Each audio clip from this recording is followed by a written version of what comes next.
So we, recap, got together your first thoughts about good writing, complicated some things a little bit, maybe with that ransom note activity, and talked a little bit about how things can be different in different contexts. We went through some common myths about good writing, especially academic writing, and now we're going to kind of transition into going through what the skills are that we're going to be going through in this class. There are 5 sort of kind of universal skills. So like when we went over the ransom note, we kind of talked about how the third letter wasn't as good as the first one, even though it had some like standard features that we would tend to say like, oh, that's good because it has good grammar or it has good flow. But it still has to be successful. So what we want to focus on in this class is more skills good writers have rather than specific features, because features that are considered good could be different in different genres, but skills that writers have and researchers have are pretty similar across the board. So we're going to focus on 5 skills that kind of no matter what you go into, people agree that like good writers can do this, you know? So we're going to start with this, and this is kind of a big deal. So we're going to review these kind of throughout the term and come back to them and do a lot of practice with these things and try to note kind of where we're working on these skills and which assignments. These are the skills the class focuses on and the skills that your work is assessed on when we get to the portfolio, the things that we'll be working on and revising for and kind of breaking down. So pay attention. So the first one is rhetorical knowledge, and it sounds fancier, I guess, than it is. When we say rhetoric, we kind of just mean communication, you know? So when we're thinking about rhetorical knowledge, we're kind of just thinking about communication knowledge. So the goal with rhetorical knowledge is just understanding how communication works, that situations and contexts are different, and that there are things you have to think about and make decisions about in each individual context, like the audience, and the audience is different or could be different in each situation. The kind of genre, the kind of writing you're doing might be different. Your purpose might be different, and therefore your work might look different. What's considered good might be different. There might be some different needs and some different skills that you're going to use. So the goal, I guess, with rhetorical knowledge is to understand how writing situations work. How each situation is different and is unique and has its own audience and purpose and genre to think about. And we're going to spend the term kind of breaking down some of the skills and strategies to help you do that, to help you write well in different contexts. Knowledge of conventions, again, sounds fancy. It really, and I add genre in here because I really think if you think about the word genre, and you think about genre conventions, that really is what this particular skill has to do with. It's sort of a really small subset of rhetorical knowledge because it does kind of focus on just understanding the different kinds of writing that you could be using. When we looked at the ransom note, for example, we looked at the conventions. We talked about the purpose of that genre, what it's used for, and its features. And that's really what knowledge of conventions is understanding how to recognize and use different conventions, different features of genres. Whether it's essays, presentations, stories, blogs, reports, annotated bibliographies, just knowing how to figure out what the style and what the expectations and what the rules are for that genre, what is good in this genre. So some of the things we typically know, like we typically know conventions that are important are, rules and like guidelines that have to do with citations and mechanics and, usage and spelling and grammar and all that fun stuff. We don't typically think about things with genre that matter, like the style or the type of writing that you're doing can sometimes tell you what the content is supposed to be or not supposed to be, what style it's in, how it's going to be organized. Even with the ransom note, we talked about how it's supposed to be organized, what the tone is supposed to be. There might be certain graphics or word choice that's considered better. That genres are kind of the rules for each genre are developed over time by the people who read and write in those genres. So people who read and write annotated bibliographies decide what's good. People who read and write, blogs decide what's good about blogs. Decide what the expectations are going to be, and it can change. And then it shapes what we think of as correct in that genre. So a takeaway thing with knowledge of conventions is that correctness, the way we think of it, is kind of a myth. At least universal correctness, like saying grammar or flow or details or description or conciseness or being brief, like all of those are individual features, and those features can change depending on what genre you happen to be writing in.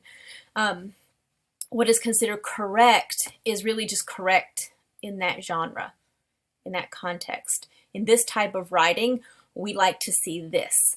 So the grammar, order, citations, all of those things can change and be different across different kinds of genres. So good writers are adaptable to different expectations and to multiple genres. Composing processes. So I'm going to break this down into three things. The first one, is the writing process. But it's also being able to see that it's not like the paint by numbers thing. It's various stages in the process, and different people can have different strategies. And that the processes are sometimes reciprocal. Like sometimes you have to start over and do things again, and you might have to go, start with your outline, and some people don't even use an outline, but you might start there and write your draft, and it sucks, and you have to go back and do it again. So it's not really this linear, like I do this, then this, then this. It's knowing your process and how you write. And some of that is knowing, like, I know what my strengths and weaknesses are. Therefore, I know what habits I need to have in my process that help me build on my strengths and work around my weaknesses. For instance, when I was in grad school, a friend of mine had I'm so envious of her strategy and how she was able to write like this. She would just sit down and she would do what I call a word vomit. Like she would literally sit down on the computer and just blah, blah, blah, blah, and her thoughts would just go on the paper for like 5 pages. She would just spit it all out, and then she would leave. She would go have a beer, come back, and turn the mess into magic. And it was wonderful for her. I can't do that. I struggle with organization. So I am an outliner. I have to, but in a really messy ADD kind of way, I have to make, especially for academic writing, I have to make like 8 different outlines and then start filling in random chunks. Like I know this section is going to be here, so I'm just going to start here and then start deleting the outlines I know won't work until I bring everything into one outline. And it's just tedious and it's a lot, but it's what I have to do. In order to make it work, and I know that that's what works for me, and it's different than what works for my friend. And then the other part is being able to interpret and make choices from other people's feedback. Not just, I think one of the things people think is awkward about getting feedback is they feel like they have to take what everybody says as a correction. Or when you're giving people feedback, you're supposed to be correcting them rather than just giving them your reaction. As the writer, part of this skill of composing process is being able to take other people's feedback and make choices and be able to see other people's writing and make comparisons and say, I want to try this. This is good. This works for me. Yes, this comment is going to work. I'm going to try this. No, I'm going to ignore that one, and make your own choices for your own work. Critical reading. I want to start with what critical reading isn't. So I think there's some misconceptions about critical reading. It is not comprehension. So I've heard people say like, well, I did critical reading because I had to understand what the author was trying to say. But that's not really critical reading. It's like the first step. It's kind of getting the gist, and you have to do that. But critical reading goes deeper than just like the surface, right? So comprehension is kind of the surface, whereas critical reading is like a deeper dive. It's also not just having an opinion, because opinions can be from evidence, they can be from experience, and they can be gut reactions and based on values and all kinds of things. So just having an opinion, especially if it's unfounded, isn't necessarily critical reading. It's also not just being critical, like in a negative sense, like just looking for what's wrong. I think people will assume that with, again, like with peer feedback, people say they have to be looking for what's wrong, but we don't read most things that way. Like, you don't get online and read things. Well, maybe you do if you're reading the news, but you don't typically go through things and like, I have to find what's wrong. So it's not just looking for things that are wrong or looking for negative things. I want to go through some key words, and if you could just kind of jot these down in your notebook, make sure you get these down.